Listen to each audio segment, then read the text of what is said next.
You stand before the mirror, not to see your face, but to meet your memory. It doesn't speak in words. It breathes in sensations, echoes, fragments of time that shaped you without asking permission. You are not the same person who walked through those moments, yet they live inside you like ancient ruins beneath a modern city. The mirror doesn't lie, but it doesn't explain either. It waits for you to ask the right question. Not what happened, but what did it make of me? The Stoics would say you are the sum of your responses, not your experiences. Epictetus reminds us that it's not events that disturb us, but our judgments about them. So you begin to look again, not at the pain or the joy, but at the choices you made in their wake. Did you resist or surrender? Did you grow bitter or wise? The mirror becomes a portal, and you step through it, not to relive but to reinterpret. This is not nostalgia. This is philosophy in motion. You are about to meet the 15 moments that defined you, not as a victim, not as a hero, but as a student of life. You remember the moment something was taken from you, not gently, not with explanation, but with the cold finality of fate. It wasn't just a person or a dream or a place. It was the illusion that life would always make sense. Loss doesn't knock, it breaks in, and when it does, it rearranges the furniture of your soul. You stood there, stunned, trying to understand how something so permanent could vanish so quickly. The world didn't pause. The sky didn't dim. But inside you, a silence began to grow. Marcus Aurelius would say, "Do not grieve that something is gone. Rejoice that it was ever yours." But rejoicing feels impossible when your heart is learning a new language, one of absence, of echoes, of questions without answers. Yet this is where Stoicism begins. Not in denial, but in transformation. You learn that grief is not weakness. It is the weight of love carried through time. And in that weight, you find strength not to forget, but to endure. You begin to see that loss is not the end of something. It is the beginning of becoming someone who understands what truly matters. You stood on the summit of your first triumph, breathless, not from the climb, but from the realization that you had arrived. The world applauded. You felt the warmth of recognition, the thrill of being seen. But beneath the surface, something stirred, a quiet question. Is this who I am, or just what I've done? The moment was glorious, yes, but fleeting. Like sunlight on water, it shimmered and vanished. You tried to hold it, but it slipped through your fingers, reminding you that victory is not a destination. It is a mirror, and it reflects more than just success. Seneca would caution against mistaking applause for virtue. He'd say, "Success is not proof of wisdom, nor is praise the measure of your soul." And so you began to look inward. What did this triumph cost? What did it teach? You saw the ego rise like mist, tempting you to believe you were more than others. But the Stoic within you whispered, "Gratitude is your armor. Humility is your crown." You learned that true victory is not in the winning, but in the becoming. And in that moment, you chose not to be celebrated, but to be refined. The triumph didn't define you. Your response to it did. You remember the betrayal not just for what was done, but for what it revealed. Trust, once whole, shattered like glass. The words spoken behind your back echoed louder than the ones spoken to your face. You didn't just lose a friend, you lost a version of yourself that believed loyalty was permanent. The pain wasn't in the act, but in the unraveling of certainty. You stood in the wreckage asking why, but the answer never came. Instead, silence arrived, and with it, a choice. To become bitter or to become better. Epictetus would say, "When someone acts unjustly, it is they who are harmed, not you." And slowly you began to understand. Betrayal is not a reflection of your worth. It is a reflection of another's confusion. You learned to detach not from people, but from expectations. You stopped demanding fairness from a world that never promised it. And in that detachment, you found peace, not the absence of pain, but the presence of clarity. You forgave not because they deserved it, but because you deserved to be free. The betrayal didn't break you. It broke the illusion. And in its place, you built something stronger, a self that no longer needs to be protected because it is no longer afraid. There was a moment when clarity struck, not gently, but like lightning through fog. You weren't searching for truth, but it found you anyway. It didn't arrive with answers. It arrived with discomfort. The world you thought you knew began to dissolve, and in its place stood something raw, unfiltered, and real. You saw the masks people wear, the illusions you clung to, the stories you told yourself to feel safe. And suddenly, safety felt like a cage. You didn't know what to do with this awakening, only that you couldn't go back to sleep. Zeno would say that philosophy begins in wonder, but wonder isn't always beautiful. Sometimes it's terrifying. You began to question everything, your beliefs, your habits, your desires. The Stoic path opened before you, not as a road paved with certainty, but as a wilderness of self-examination. You learned that truth doesn't comfort, it confronts. And in that confrontation, you found the courage to change. You stopped chasing approval and started chasing virtue. You stopped asking, "What do I want?" and started asking, "What is right?" The awakening didn't give you peace. It gave you purpose, and that was enough. You didn't fall. You were dropped. By fate, by circumstance, by the very thing you thought would hold you. The ground didn't catch you gently. It reminded you of gravity's indifference. Everything you built, your plans, your pride, your sense of control, collapsed like a house of cards in a storm. You stared at the ruins, not knowing whether to scream or stay silent. But in that silence, something ancient stirred. Not despair, not rage, something quieter, something stronger. The whisper of humility. Marcus Aurelius would say, "When you are Jared, immediately return to yourself." And so you did. Not because you wanted to, but because there was nowhere else to go. You began to rebuild not the world around you, but the world within. You laid new foundations with virtue, not vanity. You stopped asking, "Why me?" and started asking, "What now?" The fall didn't break you. It broke the illusion that you were invincible. And in its place, you discovered something better, resilience. Not the kind that roars, but the kind that endures. You didn't rise to prove anything. You rose because that's what the soul does when it remembers its strength. There was a day when silence wasn't just the absence of sound. It was the presence of something sacred. You didn't plan it. You didn't seek it. But life, in its quiet wisdom, gave you a moment alone. No distractions. No noise. Just you, the air, and the weight of your own thoughts. At first, it felt like emptiness. But then, like a cave echoing with ancient truths, it began to speak. Not in words, but in awareness. You realized how much of your life had been lived in reaction, not reflection. Seneca would say, "Solitude is where the soul learns to speak." And in that silence, you heard yourself for the first time. Not the voice shaped by others, but the one untouched by expectation. You didn't need to perform. You didn't need to explain. You simply existed, and that was enough. The silence didn't isolate you. It introduced you to your essence. You learned that peace isn't found in escape, but in presence. And from that day forward, you carried silence with you, not as a void, but as a companion.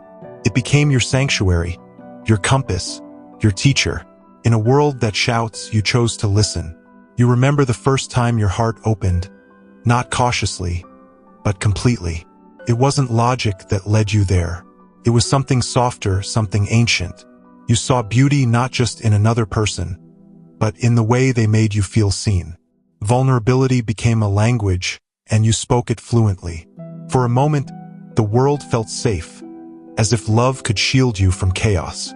But Stoicism doesn't promise safety, promises strength.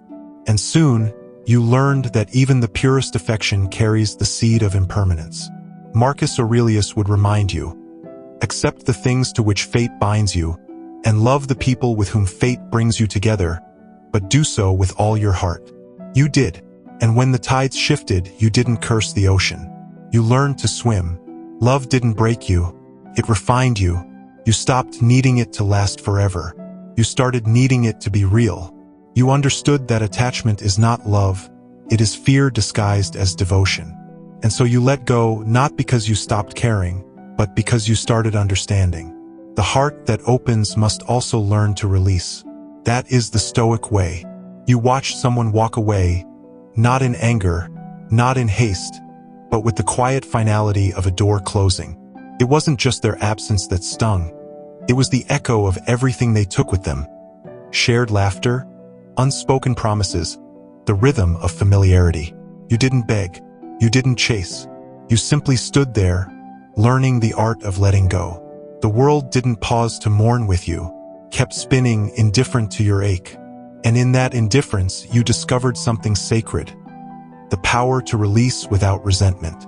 Seneca would say, "He who has learned to die has unlearned how to be a slave." And letting go is a kind of death, a surrender of control, a burial of attachment. You didn't lose them.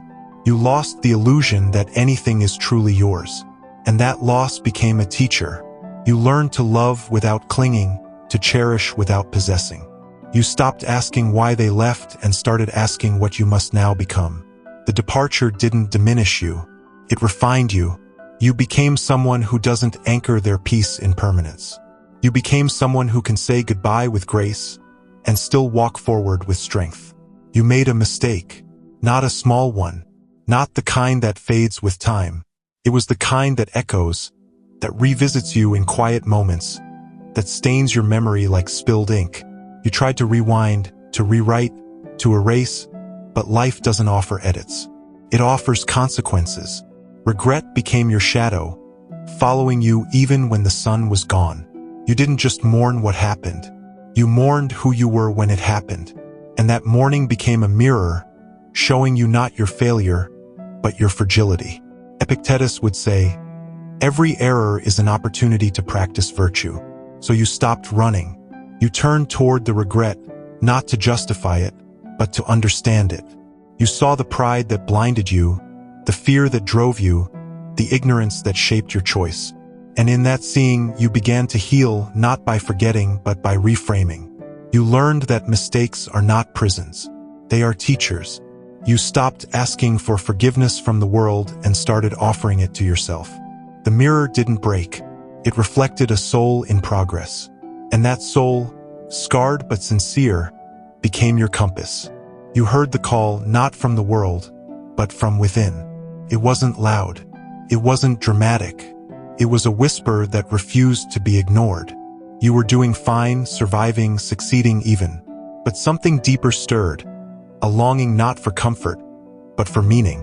You began to question the rhythm of your days. Were you living or merely performing? The call didn't come with instructions. It came with a challenge, to live on purpose, not by accident. And that challenge became your compass.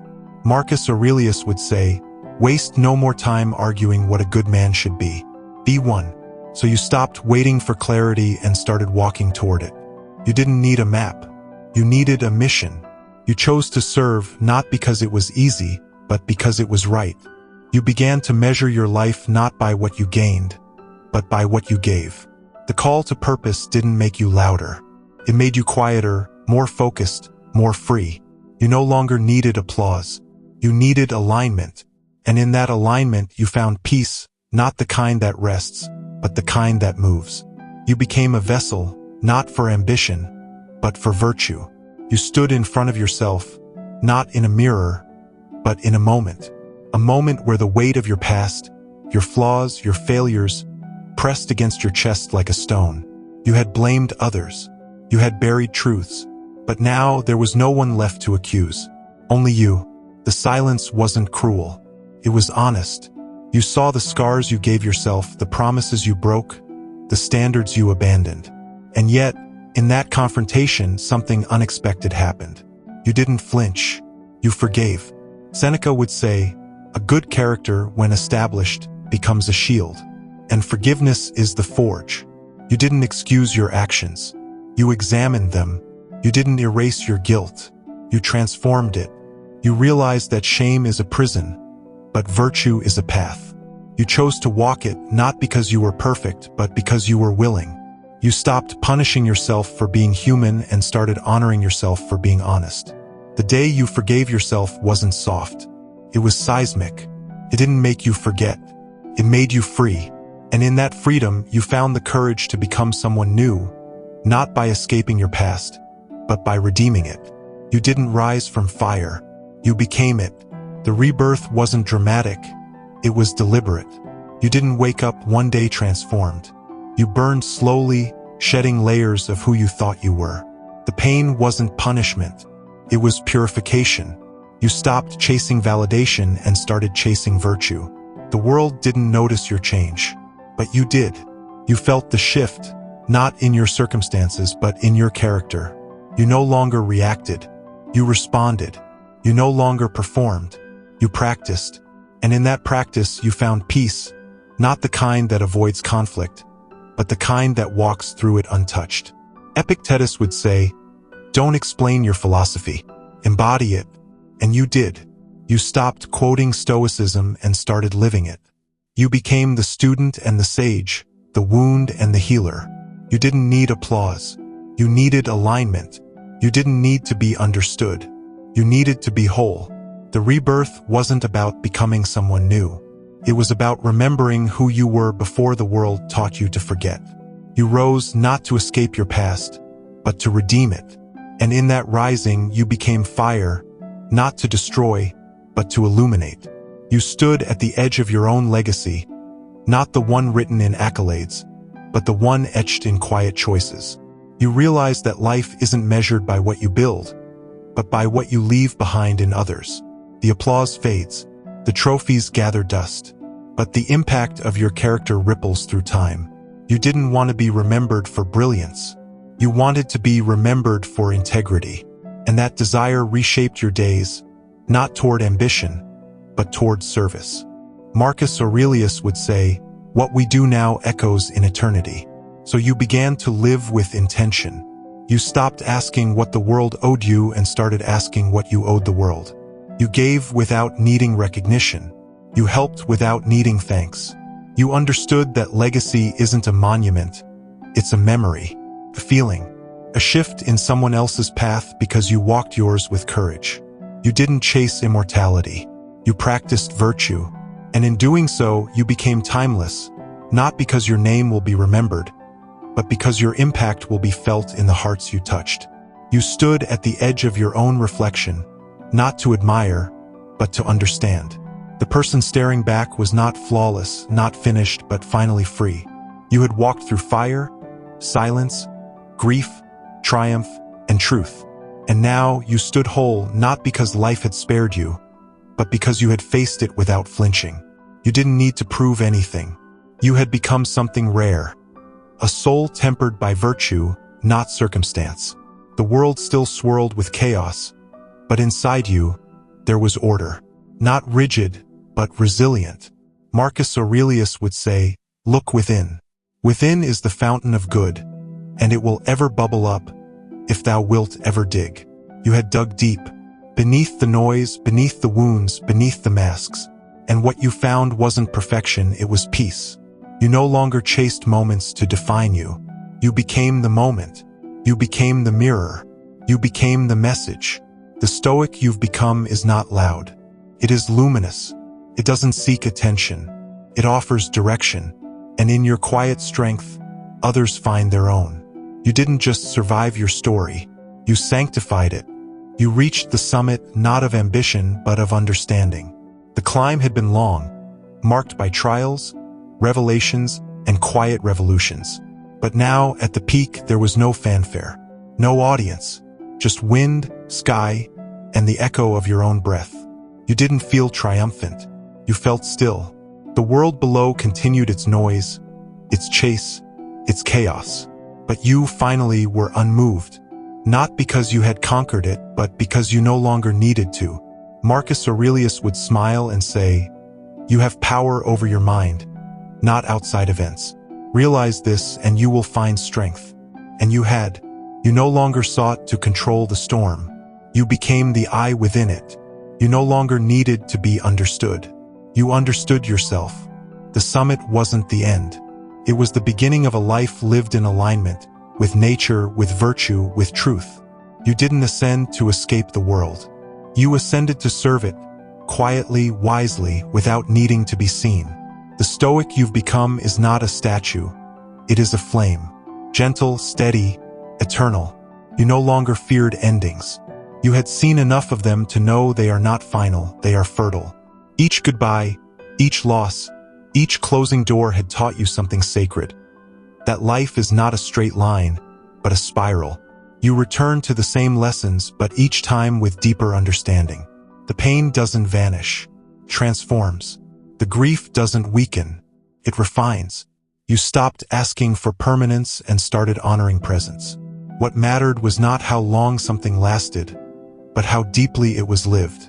Seneca would say, "Every new beginning comes from some other beginning's end."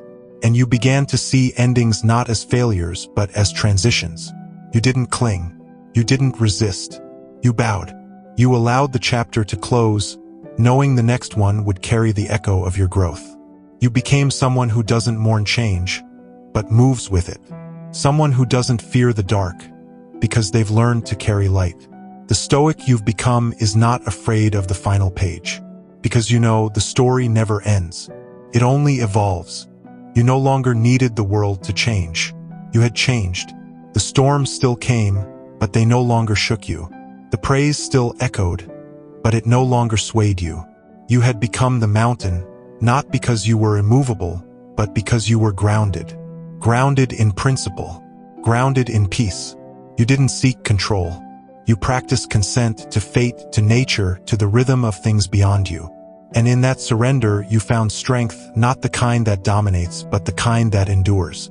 Epictetus would say, "Seek not for events to happen as you wish, but wish for events to happen as they do, and your life will flow smoothly." And yours did. Not because it was easy, but because it was aligned. You no longer resisted reality. You harmonized with it. You became someone who doesn't bend to chaos, but who walks through it with grace. The Stoic you've become is not loud, not proud, not perfect. It is present. It is patient. It is powerful in its stillness. And in that stillness, you became a sanctuary for others, for truth, for the eternal flame of virtue. You became the silence, not the absence of sound, but the presence of wisdom. You no longer needed to speak to be heard. Your life had become a message, etched not in words, but in choices. You had walked through fire, through grief, through glory, and through solitude.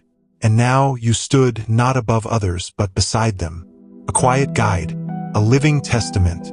You didn't preach stoicism. You embodied it. You didn't seek legacy. You became it. Zeno would smile, not because you quoted him, but because you lived what he taught. You had mastered the art of being present, principled, and patient.